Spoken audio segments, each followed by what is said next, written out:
Eh bien, merci et merci à tous les délégués, sommités et professionnels des médias réunis. Et merci en particulier à l'hôte de la conférence de Munich sur la sécurité pour avoir pu organiser un événement aussi incroyable. Nous sommes bien sûr ravis d'être ici, nous sommes heureux d'être ici. Et vous savez, l'une des choses dont je voulais parler aujourd'hui, c'est bien sûr nos valeurs communes. Et vous savez, c'est formidable d'être de retour en Allemagne. Comme vous l'avez entendu plus tôt, j'étais ici l'année dernière en tant que sénateur américain. J'ai vu le ministre des Affaires étrangères, excusez-moi, le secrétaire aux Affaires étrangères, David Lumby, plaisanter en disant que l'année dernière, nous avions tous les deux des emplois différents de ceux que nous avons maintenant, mais qu'il est maintenant temps pour tous nos pays, pour tous ceux qui ont eu la chance de se voir conférer un pouvoir politique par nos peuples respectifs, de l'utiliser à bon escient pour améliorer leur vie. Je tiens à dire que vous savez que j'ai eu la chance pendant mon séjour ici de passer du temps en dehors des murs de cette conférence au cours des dernières 24 heures et j'ai été très impressionné par l'hospitalité des gens, même s'ils sont sous le choc. De l'attaque horrible d'hier et la première fois que j'étais à Munich, c'était avec ma femme en fait, qui est ici avec moi aujourd'hui pour un voyage personnel et j'ai toujours aimé la ville de Munich et j'ai toujours aimé ses habitants. Et je veux juste dire que nous sommes très émus et que nos pensées et nos prières vont à Munich et à tous ceux qui sont touchés par le mal infligé à cette belle communauté. Nous pensons à vous, nous prions pour vous et nous vous soutiendrons certainement dans les jours et les semaines à venir. Now, you-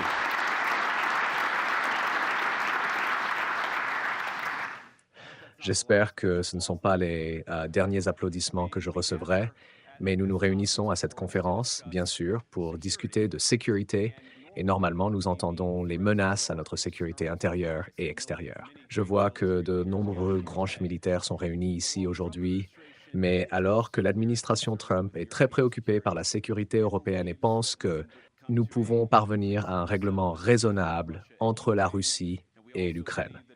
Et nous pensons également qu'il est important dans les années à venir que l'Europe intensifie ses efforts pour assurer sa propre défense. La menace qui m'inquiète le plus, ce n'est pas la Russie, c'est pas la Chine, c'est la menace de l'intérieur. Le recul de l'Europe par rapport à certaines de ses valeurs les plus fondamentales, valeurs partagées avec les États-Unis d'Amérique.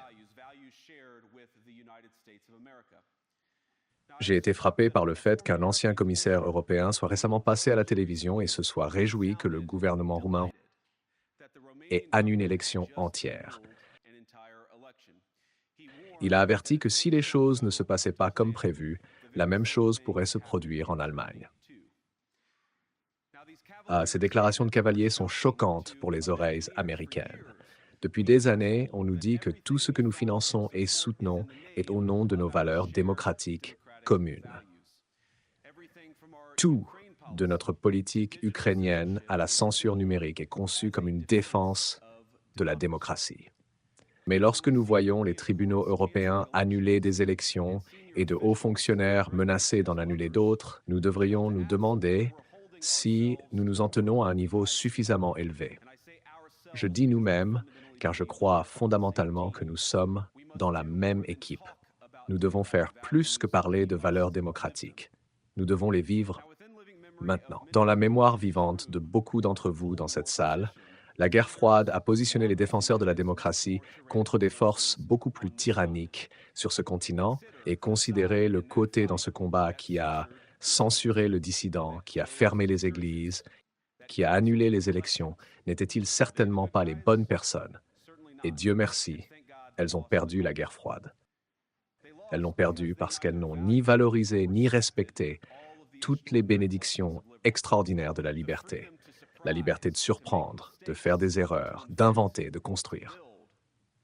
Il s'avère que vous ne pouvez pas imposer l'innovation ou la créativité, tout comme vous ne pouvez pas forcer les gens à penser, à ressentir ou à croire, sentir ou à croire, et nous pensons que ces choses sont certainement liées. Malheureusement, lorsque je regarde l'Europe aujourd'hui, il n'est parfois pas si clair ce qui est arrivé à certains des vainqueurs de la guerre froide. Je regarde Bruxelles, où les commissaires de l'UE ont averti les citoyens qu'ils avaient l'intention de fermer les réseaux sociaux en période de troubles civils, dès qu'ils repéreraient ce qu'ils jugeaient être, et je cite, du contenu haineux.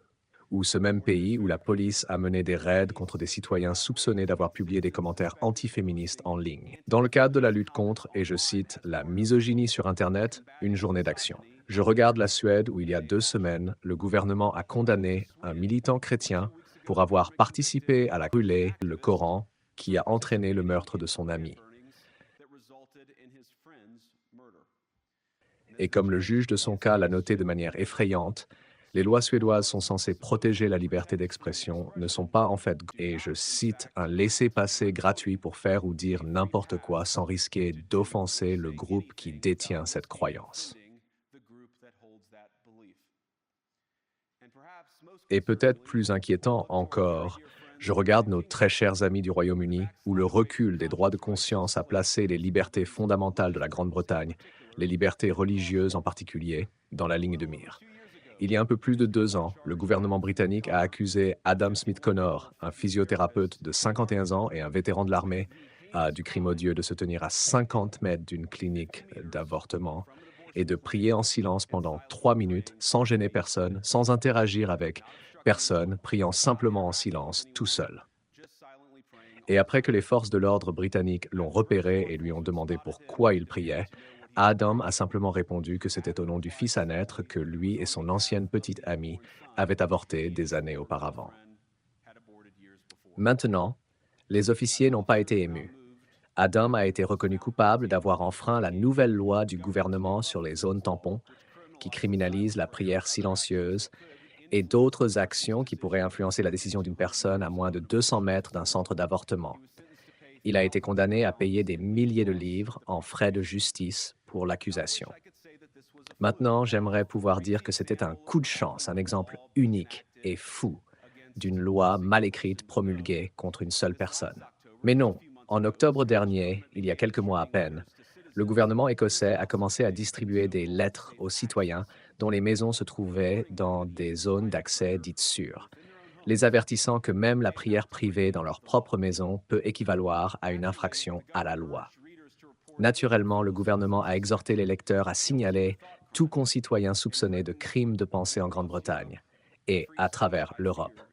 La liberté d'expression, je crains qu'elle ne soit en recul et dans l'intérêt de la comédie, mes amis, mais aussi dans l'intérêt de la vérité. J'admettrai que parfois, les voix les plus fortes en faveur de la censure ne viennent pas d'Europe, mais de mon propre pays, où l'administration précédente a menacé et intimidé les sociétés de médias sociaux pour censurer la soi-disant désinformation. La désinformation, comme par exemple l'idée que le virus corona avait probablement fui d'un laboratoire en Chine. Notre propre gouvernement a encouragé les entreprises privées à faire taire les personnes qui osaient dire ce qui s'avérait être une vérité évidente. Donc je viens ici aujourd'hui non seulement avec une observation, mais avec une offre. Et tout comme l'administration Biden semblait être désespérée à faire taire les gens qui expriment leur opinion, donc l'administration Trump fera exactement le contraire. Et j'espère que nous pourrons travailler ensemble sur ce point.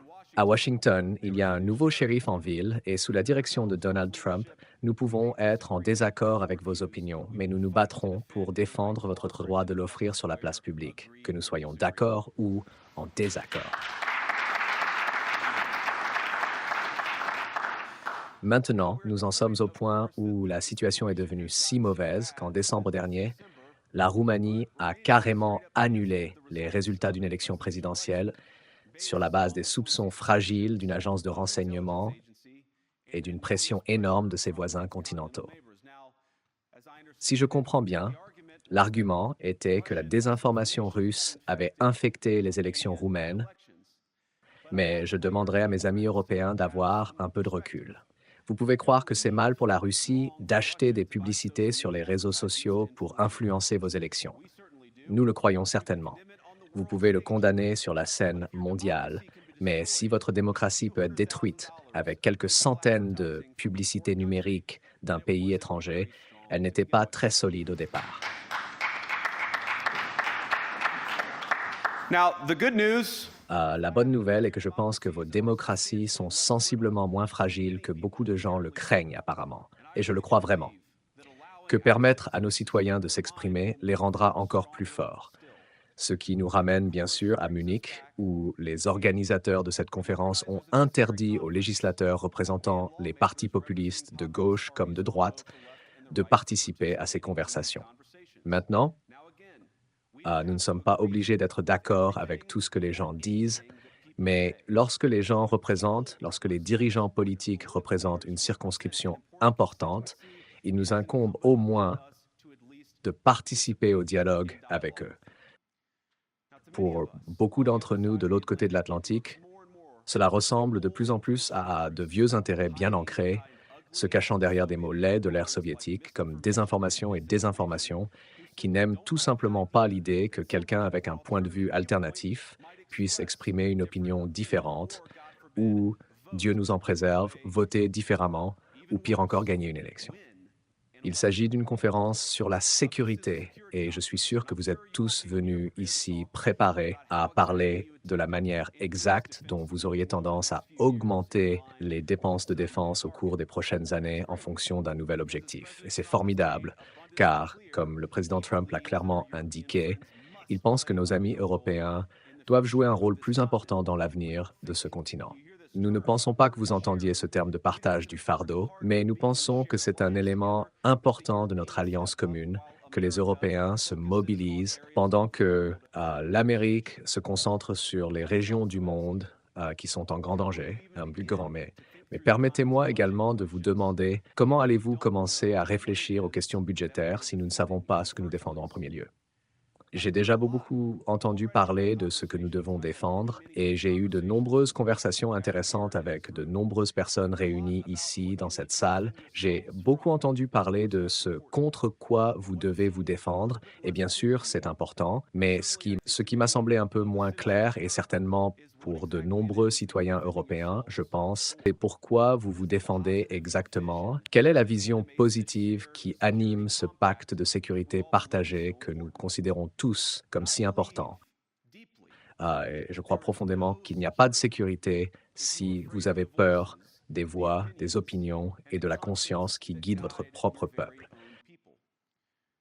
L'Europe est confrontée à de nombreux défis, mais la crise à laquelle ce continent est confronté en ce moment, la crise à laquelle nous sommes tous confrontés ensemble, est celle que nous avons nous-mêmes créée. Si vous courez dans la peur de vos propres électeurs, l'Amérique ne peut rien faire pour vous et vous ne pouvez rien faire pour le peuple américain qui m'a élu et qui a élu le président Trump. Vous avez besoin de mandats démocratiques pour accomplir quoi que ce soit de valable dans les années à venir. N'avons-nous rien appris que des mandats minces produisent des résultats instables? Mais il y a tellement de choses de valeur qui peuvent être accomplies avec le type de mandat démocratique qui, je pense, viendra d'une plus grande réactivité aux voix de vos citoyens. Si vous voulez profiter d'économies compétitives, d'une énergie abordable et de chaînes d'approvisionnement sécurisées, vous avez besoin de mandats pour gouverner, car vous devez faire des choix difficiles pour obtenir toutes ces choses. Bien sûr, nous savons très bien qu'en Amérique, vous ne pouvez pas gagner un mandat démocratique en censurant vos adversaires ou en les mettant en prison, qu'il s'agisse du chef de l'opposition, d'un humble chrétien priant chez lui ou d'un journaliste essayant de rapporter l'actualité. Vous ne pouvez pas non plus en gagner un en ignorant votre électorat de base sur des questions comme qui peut faire partie de notre société commune et de tous les défis urgents auxquels les nations représentées ici sont confrontées. Je crois qu'il n'y a rien de plus urgent que la migration de masse aujourd'hui. Près d'une personne sur 5 vivant dans ce pays a déménagé ici depuis l'étranger, un record historique. C'est un chiffre similaire d'ailleurs.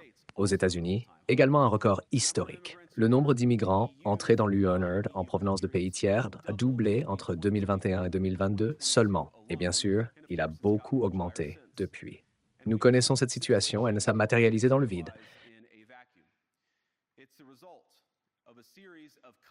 C'est le résultat d'une série de décisions conscientes prises par des politiciens de tout le continent et d'autres à travers le monde au cours d'une décennie. Nous avons vu les horreurs provoquées par ces décisions hier dans cette même ville. Et bien sûr, je ne peux pas le rappeler sans penser aux terribles victimes qui ont vu une belle journée d'hiver à Munich. Nos pensées et nos prières sont avec elles et resteront avec elles. Mais pourquoi est-ce arrivé en premier lieu? C'est une histoire terrible. Mais c'est une histoire que nous avons entendue bien trop de fois en Europe et malheureusement trop de fois aux États-Unis également. Un demandeur d'asile, souvent un jeune homme d'une vingtaine d'années déjà connu de la police, fonce en voiture dans une foule et brise une communauté. Combien de fois devons-nous subir ces revers effroyables avant de changer de cap et de mener notre civilisation commune dans une nouvelle direction? Aucun électeur sur ce continent n'est allé aux urnes pour ouvrir les vannes à des millions d'immigrants non contrôlés. Mais vous savez pourquoi ils ont voté en Angleterre? Ils ont voté pour le Brexit. Et qu'ils soient d'accord ou non, ils ont voté pour. De plus en plus, partout en Europe, ils votent pour des dirigeants politiques qui promettent de mettre fin à une migration incontrôlable. Maintenant, je suis d'accord avec beaucoup de ces préoccupations, mais vous n'êtes pas obligé d'être d'accord avec moi. Je pense simplement que les gens se soucient de leur foyer, de leurs rêves, de leur sécurité et de leur capacité à subvenir aux besoins de leurs proches et de leurs enfants. Et ils sont intelligents. C'est l'une des choses les plus importantes que j'ai apprises au cours de ma brève expérience en politique. Contrairement à ce que vous pourriez entendre quelques montagnes plus loin à Davos, les citoyens de toutes nos nations ne se considèrent généralement pas comme des animaux éduqués ou comme des rouages interchangeables d'une économie mondiale. Il n'est guère surprenant qu'ils ne veuillent pas être balayés ou impitoyablement ignorés par leurs dirigeants. Et c'est le rôle de la démocratie de trancher ces grandes questions dans les urnes. Je crois que rejeter les gens, rejeter leurs préoccupations, ou pire encore, fermer les médias, fermer les élections ou exclure les gens du processus politique ne protège rien. En fait, c'est le moyen le plus sûr de détruire la démocratie. S'exprimer et exprimer ses opinions n'est pas une ingérence électorale. Même lorsque les gens s'expriment en dehors de votre propre pays, même lorsque ces personnes sont très influentes. Et croyez-moi, je dis cela avec humour. Si la démocratie américaine peut survivre à 10 ans de réprimande de Greta Thunberg, vous pouvez survivre à quelques mois d'Elon Musk. Mais ce que la démocratie américaine, allemande ou européenne ne survivra pas, c'est de dire à des millions d'électeurs que leurs pensées, leurs préoccupations, leurs aspirations et leurs demandes d'aide sont invalides ou indignes d'être considérées. Une démocratie repose sur le principe sacré selon lequel la voix du peuple compte. Il n'y a pas de place pour les pare-feux. Soit vous respectez le principe, soit vous ne le faites pas. Le peuple européen a une voix. Les dirigeants européens ont un choix. Je crois fermement que nous n'avons pas à craindre l'avenir. Vous pouvez accepter ce que votre peuple vous dit, même si c'est surprenant, même si vous n'êtes pas d'accord. Si vous le faites, vous pouvez affronter l'avenir avec certitude et confiance, sachant que la nation vous soutient, chacun d'entre vous. C'est pour moi la grande magie de la démocratie. Ce n'est pas dans ces bâtiments en pierre ou dans ces beaux hôtels, ce n'est même pas dans les grandes institutions que nous avons construites ensemble en tant que société commune. Croire en la démocratie, c'est comprendre que chacun de nos citoyens a de la sagesse et une voix. Si nous refusons d'écouter cette voix, même nos combats les plus réussis n'obtiendront que très peu de résultats. Comme l'a dit un jour le pape Jean-Paul II, l'un des plus extraordinaires défenseurs de la démocratie sur ce continent ou sur tout autre. N'ayez pas peur. Nous ne devrions pas avoir peur de notre peuple, même lorsqu'il exprime des opinions qui ne sont pas celles de ses dirigeants. Merci à tous, bonne chance à vous tous. Que Dieu vous bénisse.